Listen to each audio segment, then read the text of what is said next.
Quando nós pensamos em Deus, quando nós pensamos no Evangelho, nós esquecemos de uma coisa, porque nós somos limitados. Nós esquecemos que Ele é eterno, Ele é imutável, Ele é atemporal, ou seja, o tempo e o espaço não limitam Deus. Uma das coisas que nós vemos nesse dia, hoje uma vez eu ministrei sobre a filosofia humana tentando roubar a palavra de Deus de dentro do nosso interior. E hoje eu quero falar um pouco sobre o tempo. Mas eu não vou falar aquele versículo clássico que todas as coisas têm seu tempo, é tempo de juntar, espalhar. Não vou falar sobre isso. Eu criei uma cronologia de Gênesis para falar um pouco sobre o tempo de Deus, de uma parte do tempo de Deus que nós passamos. Porque o nosso tempo não é igual ao de Deus. Primeiro, o tempo não passa para Ele. O tempo foi criado por Deus para nos dar uma sensação de estabelecimento, ou seja, nós sabemos a semana, o mês, o ano, através da marca do tempo. Mas o tempo para Deus, ele não existe. Mas há muitas marcas de tempo na Bíblia. Eu quero que você abra a tua Bíblia, se possível. Só esse primeiro versículo eu quero que você leia comigo. Depois você me acompanha. Gênesis 4, 26.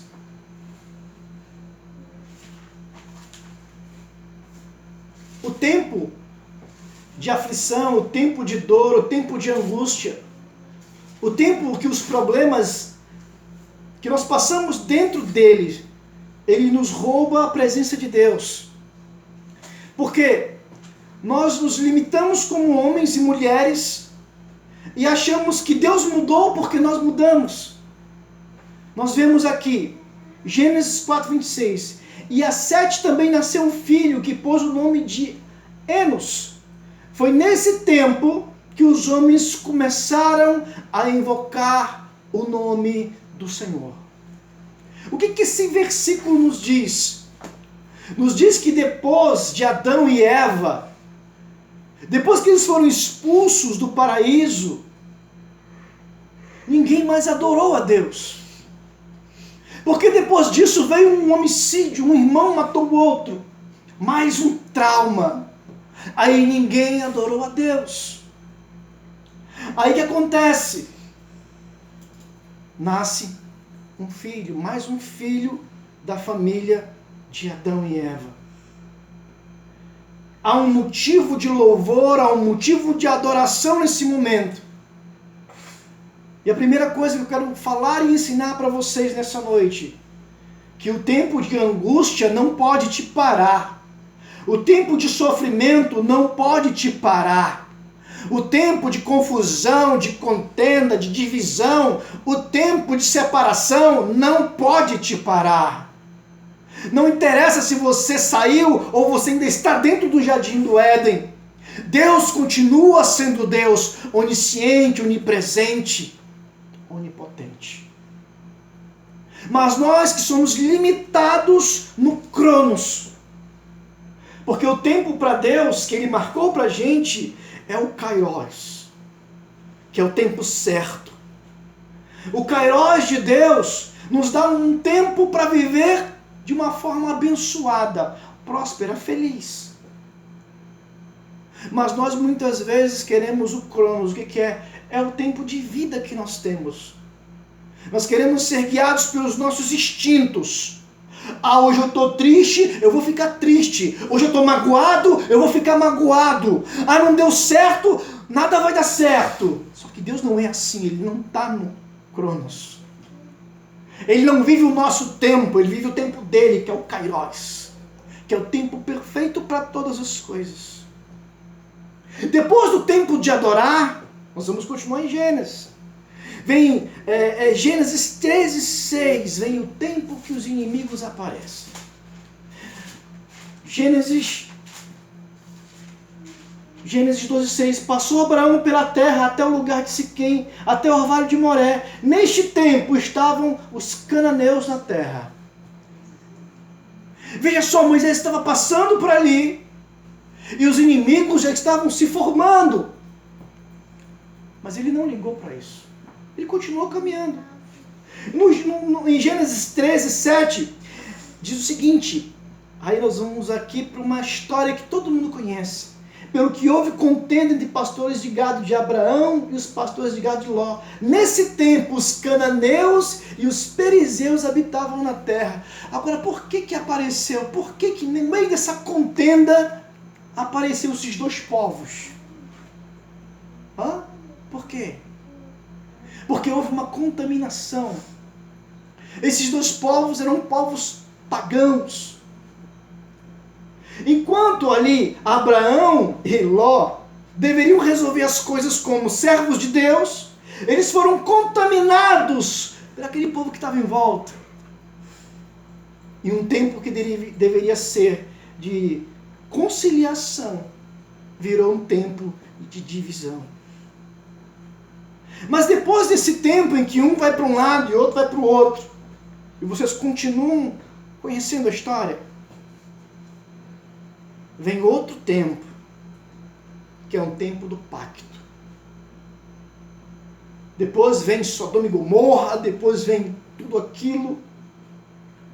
Mas Deus, em Gênesis 17:21, ele fala assim, o meu pacto, porém, estabelecerei com Isaque, que Sara te dará a luz nesse tempo determinado no ano vindouro. Então, enquanto estava todo mundo tentando viver no Cronos, ou seja, um olhou para um lado e viu os pastos verdejantes, e o outro viu o deserto, mas confiava em Deus. Enquanto um foi para Cronos, o outro foi para Kairos. Nós temos que fazer essa decisão hoje. Que tempo nós queremos viver na nossa vida? O nosso limitado, o nosso sem milagre, o nosso sem unção, o nosso sem o envio da palavra, ou o tempo do pacto? O tempo em que Deus estabelece, que diz quem você é no mundo espiritual, e não o que você sente, não o que você passa, não, sabe? O meio em que você vive não muda Deus, só muda você. Por quê? Você sai do Kairos de Deus e entra no teu Cronos. Entra num viver normal. Aí, ele continua em Gênesis 18:14. E as pessoas que estão vivendo um tempo normal, elas têm essa dúvida. Como vai acontecer? Como é que vai mudar? Como é que minha vida vai ser estabelecida em glória e em bênção? Será que sempre vai ter glória e bênção? Vou dizer uma coisa para você, não. Às vezes não. Sabe por quê? Gênesis 18:14 diz assim, há porventura alguma coisa difícil ao Senhor? Ao tempo determinado no ano vindouro, tornarei a ti Sara e você terá um filho. Deus está dizendo aqui o seguinte, eu vou dar um tempo para você ser abençoado. Eu vou limitar um tempo para que o milagre te visite. Mas a primeira coisa que você tem que fazer é parar de duvidar que Deus pode fazer. Porque para ele perguntar aqui, há alguma coisa difícil para o Senhor? Você sabe o que dificulta? O que dificulta é a falta de fé. O que dificulta é uma religiosidade que perdeu todos. Caiu todos. Não deu certo para um, não vai dar certo para todos. Isso é uma lei judaica. Nós não somos judeus, nós somos o povo de Deus, o povo de Cristo. Nós somos gentios, estabelecidos em graça. Hoje eu ouvi um pastor falar que porque um homem mentiu sobre a sua esposa, Entendeu? E é verdade, essa é a verdade, está na palavra de Deus. Os descendentes deles seriam escravos durante 400 anos. Nossa, que Deus terrível. Mas era porque o povo era terrível. Era porque o povo era de dura cerviz. Era porque o tempo era outro, em que ninguém entendia uma linguagem a não ser o chicote. Só entendia um Deus poderoso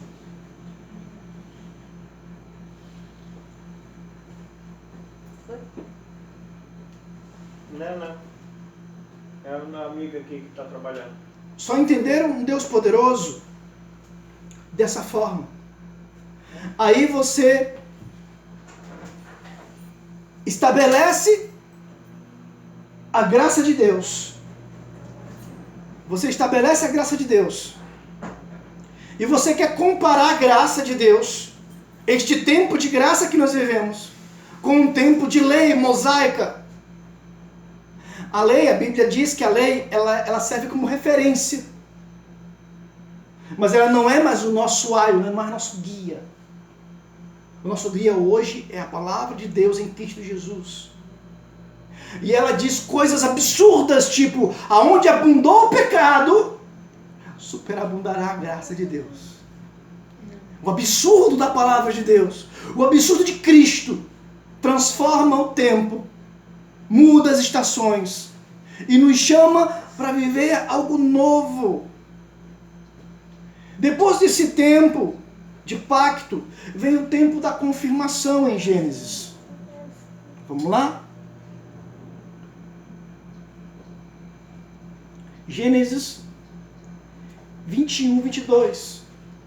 Naquele mesmo tempo, Abimeleque,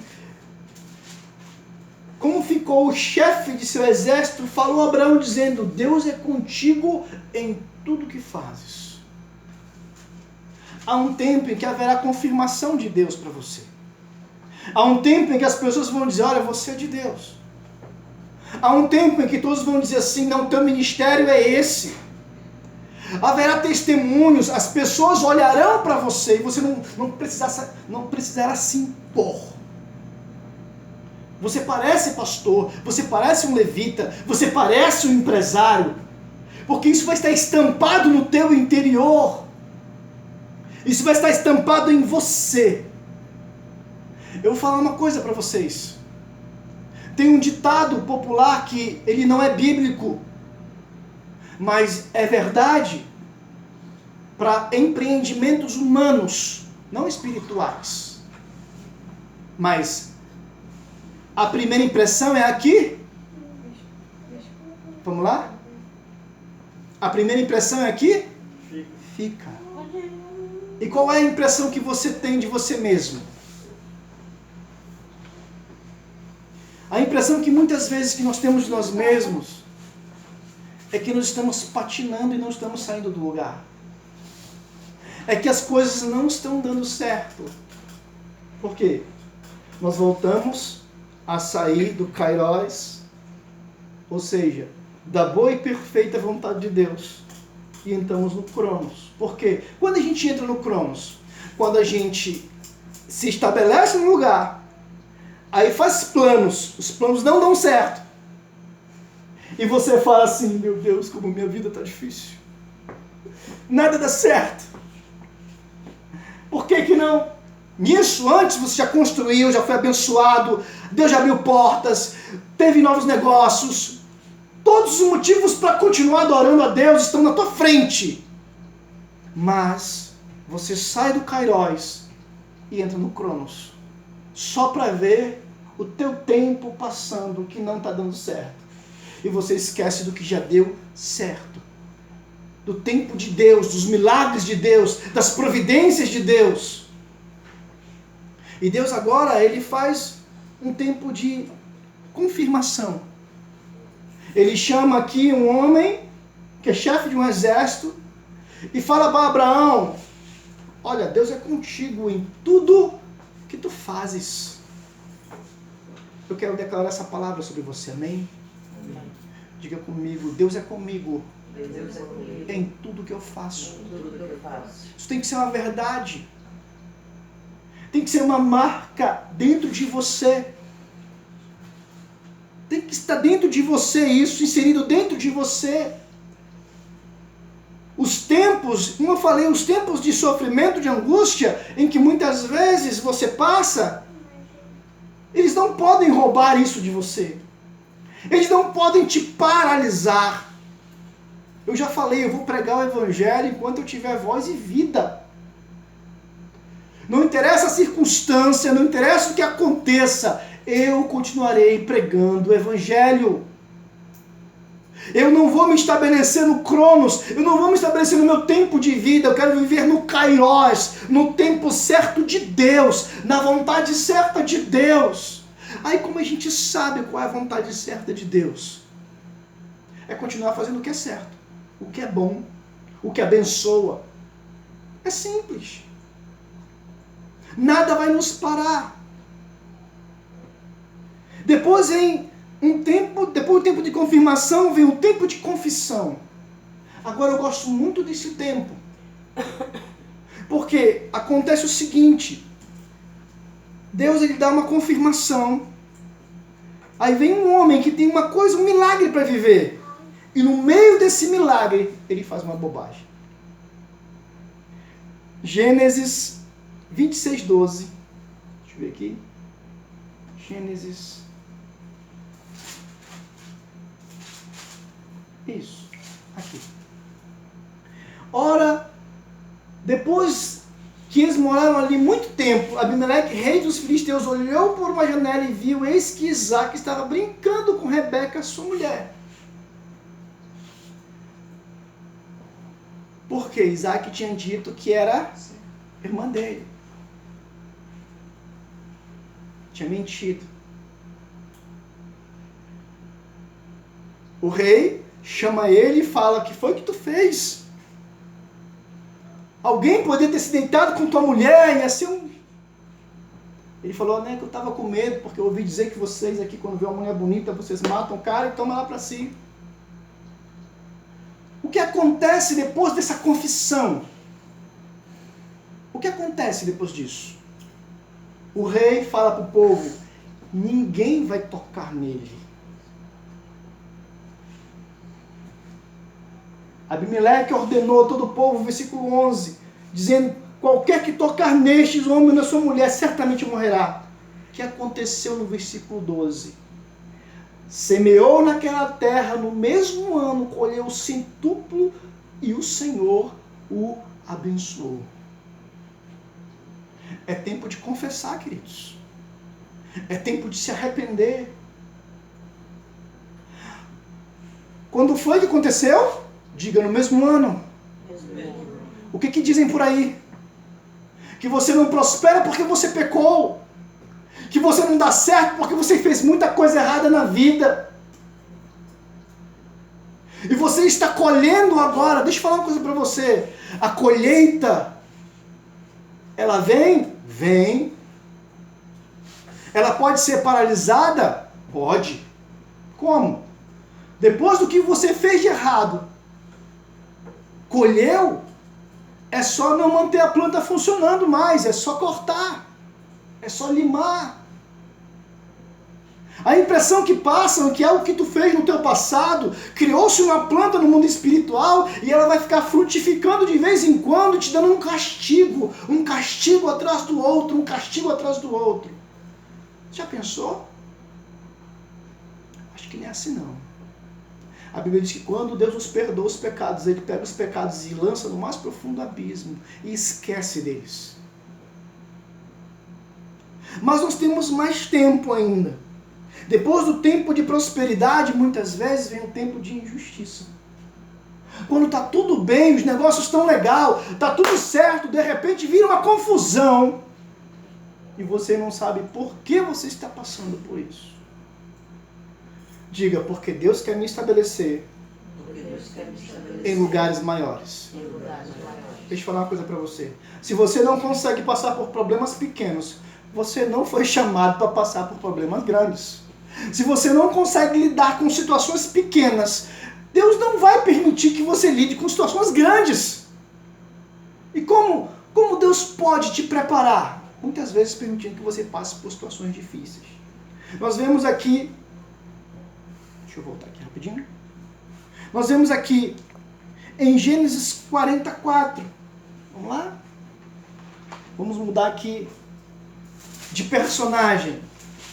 O capitão da guarda pôs a cargo de José e o servia assim, estiveram por algum tempo em detenção. Aqui nós estamos falando agora de José. Por quê?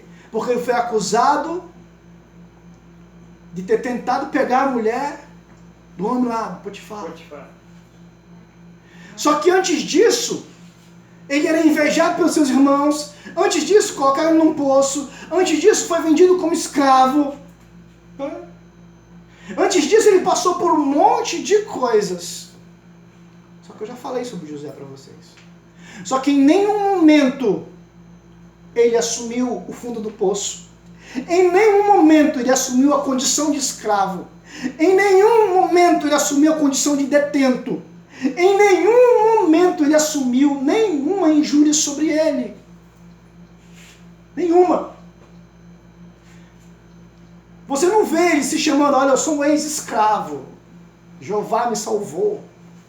Ah, eu sou um ex-tarado, porque disseram que eu te pego. Não, você não vê ele fazendo isso. Ele era ele mesmo. Sempre foi, sempre agiu com altivez, não com orgulho, mas ele sabia quem ele era. Os sonhos dos feixes estavam na memória dele. Mas o tempo vai passando. E depois do tempo de injustiça veio o tempo da justiça. Em Gênesis 46, 29. Quem é José agora? Diga, governador do Egito. Por quê? Porque aprendeu a passar pelo tempo adorando. Aprendeu a passar pelo tempo com Deus. Ele não se tornou um coitadinho espiritual. Olha, você não sabe como eu sofri, eu já fui ex-detento, fui traficante, hoje eu não tenho mais como trabalhar. Eu preciso de oferta, irmão. Vai trabalhar, rapaz. Vai aprender a fazer pulseira no YouTube. Deus deu condição para cada um de nós nos tornarmos bem-sucedidos. Mas o que acontece? O tempo vai tirando. O tempo em que nós vivemos vai tirando isso da gente. Por quê? Porque nós olhamos para o Kairos, ou seja, para a nossa casa, para a nossa limitação, para o nosso chefe, para a nossa chefe, para o lugar de trabalho, para os planos que não dão certo. E Deus estabeleceu o Cronos, a vontade perfeita dele. Veio o tempo de pagar tributo. Em Gênesis 47, 24. Assim, porém, que no tempo da colheita darei o quinto da parte a Faraó. Um quarto das partes serão vossas para a semente do campo e para o vosso mantimento. E dos que estão em vossas casas para o mantimento de vossos filhinhos. Sabe o que José estava fazendo aqui? Ele estava fazendo o seguinte. Olha, ele se tornou um grande negociante. Ele passou por tudo que tinha que passar. E isso gerou, esse tempo de sofrimento não gerou um coração fraco. Gerou um coração forte. Gerou um caráter que olha para as coisas e fala, vou negociar. E a Bíblia diz que ele comprou praticamente quase todo o Egito para Faraó. E por que isso? Por que ele conseguiu fazer isso?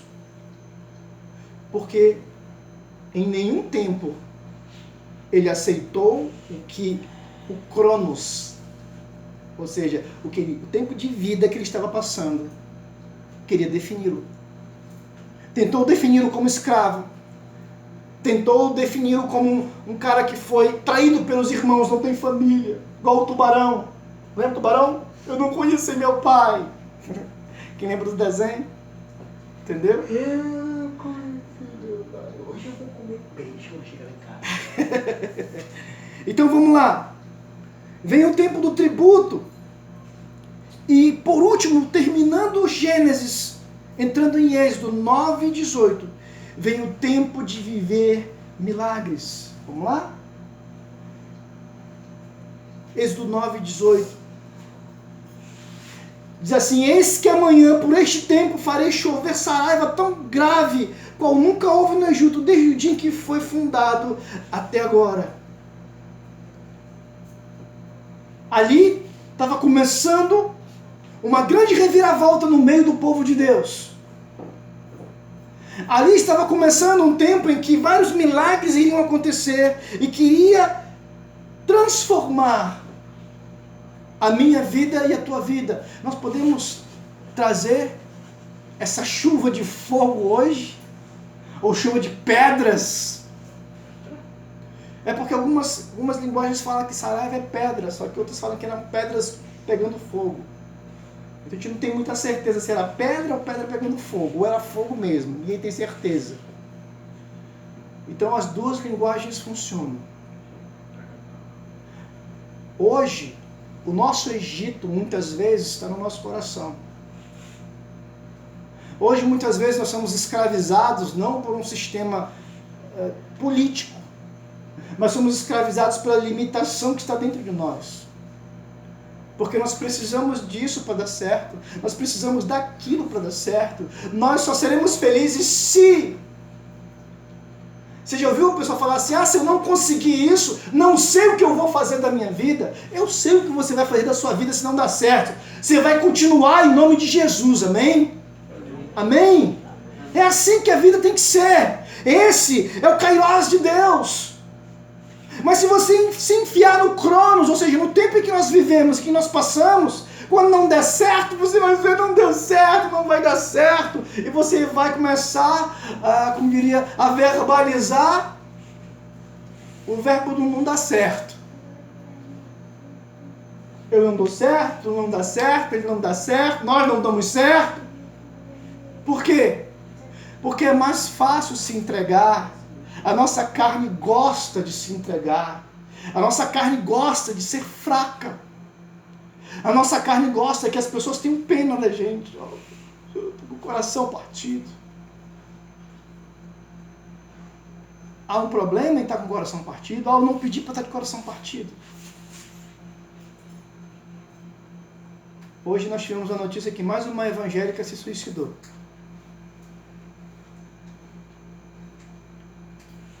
Ela era evangélica mesmo? Sério? Sério? Ela conhecia a palavra de Deus? Ela teve comunhão com o Espírito Santo? Sério? Não. Não. Ela teve comunhão com uma religião. Ela teve comunhão com um movimento. Eu sei que criticar uma pessoa que morreu é difícil. Entendeu? É até antiético. Mas eu tenho que olhar para o Evangelho. Cristo nos ensina que a vida eterna é a maior vitória de um crente. Enquanto vivemos, devemos pregar o Evangelho. Quando morremos, vamos para a glória. Ou seja, a morte é determinada somente por Deus. Não pela nossa mão. É homicídio. E a Bíblia diz que os homicidas não herdarão o reino do céu. Então, infelizmente, a irmã não conheceu. Está queimando em algum lugar bem quente agora. Não conheceu a verdade. Conhecereis a verdade e a verdade vos libertará. Em algumas igrejas, Este Bolsonaro que tu vai estar corado. em algumas igrejas, a verdade ela é muito relativizada. Você sabia que é o slogan dele? O slogan do Bolsonaro? Olha só. No Salmo 9:9, fala o seguinte, estou terminando. Salmo 9:9 diz assim: o Senhor também é alto refúgio para o oprimido, um alto refúgio em tempos de angústia. Ou seja, está aqui. Você está passando por um tempo de angústia, a palavra de Deus está dizendo: olha, tem refúgio no Senhor. No Salmo 10, versículo 1 fala: por que te conservas ao longe do Senhor? Por que te esconde em tempos de angústia? Em tempos de sofrimento, é quando você se joga nos braços dele, é quando você se entrega para ele, é o tempo em que você realmente coloca a tua vida aos pés do Senhor. Salmo 34:1 diz o seguinte: bendirei ao Senhor em todo o tempo, e seu louvor está continuamente em minha boca. Chutar as paredes não vai resolver. Não vai. Só vai piorar, vai doer teu pé. Você vai se machucar. Dar um murro na parede não vai resolver. Vai machucar a mão. Agora coloca uma adoração bem alta e começa a cantar.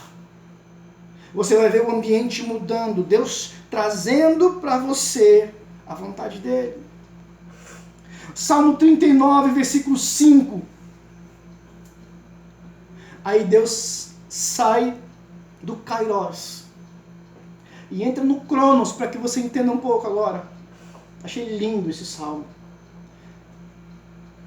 Eis que mediste os meus dias em palmos, e o tempo da minha vida como que nada diante de ti. Na verdade, todo homem, por mais firme que esteja, é totalmente vaidade. O que ele faz aqui? Por que está ali a medida em palmos? Porque é uma medida que nós reconhecemos. Porque ele é eterno. E a vontade dele é que essa eternidade seja entronizada dentro de você e dentro de mim. Mas o tempo de angústia, o tempo de dor, o tempo de aflição, nos rouba isso. O nosso tempo de vida nem sempre vai ser sucesso. Nem sempre vai dar tudo certo. Nem sempre vai ser como nós queremos. Mas eu sei de uma coisa. Eu conheço um tempo, que é o tempo de Deus. Eu quero estar inserido dentro deste tempo. E dentro deste tempo eu vou ser abençoado e edificado. Salmo 102, versículo 13. Deixa eu deixar aqui. Salmo 102. É isso mesmo? Isso. O que ele fala? Tu te levantarás e terás piedade de Sião, pois é o tempo de te compadecer dela. Sim, tempo determinado já chegou. O tempo da tua bênção em Deus já chegou. O tempo do teu milagre em Deus já chegou. Ah, apóstolo, então por que eu não estou patinando? Porque você esqueceu do tempo de bênção, do tempo de milagre. Você saiu do Kairos. Você não aprendeu que o Kairos, o momento certo, o tempo certo de Deus, é todo o tempo. Furou o pneu, é Kairos. O negócio não abriu, é Kairos. Choveu, é Kairos. Não vendeu, é Kairos. É Kairos e você fica